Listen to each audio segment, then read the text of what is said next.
My name is Beth Taylor. My book is called The Plain Language of Love and Loss, a Quaker Memoir. It's about growing up Quaker in Pennsylvania in the 1950s and 60s, in a cooperative community, a mix of farm village, hippie commune, and suburb.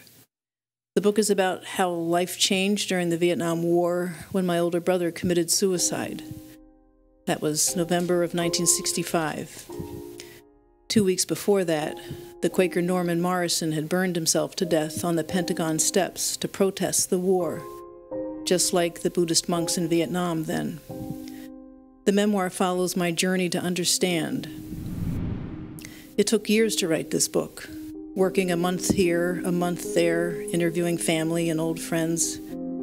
I was trying to understand why Jeff did what he did, and all the ways his death had affected 3 generations of my family, and all of our relationships, my parents, my sister and me, my relationships with men, raising boys, and my faith. I eventually left Quakerism and joined a Congregationalist church, the people who once hung Quakers on Boston Common.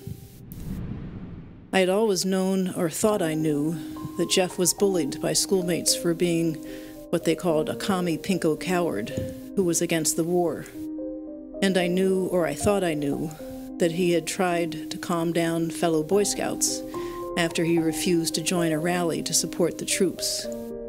But of course it's more complicated than that. So I use everyone's memories to try to understand the ways things can go wrong, despite a loving family and strong faith. We were pretty sober Quakers during the tumult of the 60s. Particularly during high school, I worked a lot with groups like the Vietnam Vets Against the War. Each stage of my life seemed to expose clues to the subtle damage wrought by Jeff's choice.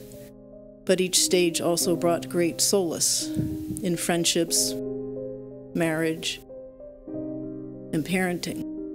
Raising boys brought a lot back again, particularly the issues of bullying, patriotism, and pacifism. I learned a lot in the process of research and interviews for this book.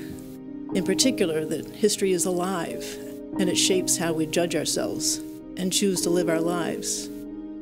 Over time, through revisions of the book, I came to see something universal about grief, I think, that it can be a mask, even a lover. But finally, it's a harsh but excellent teacher.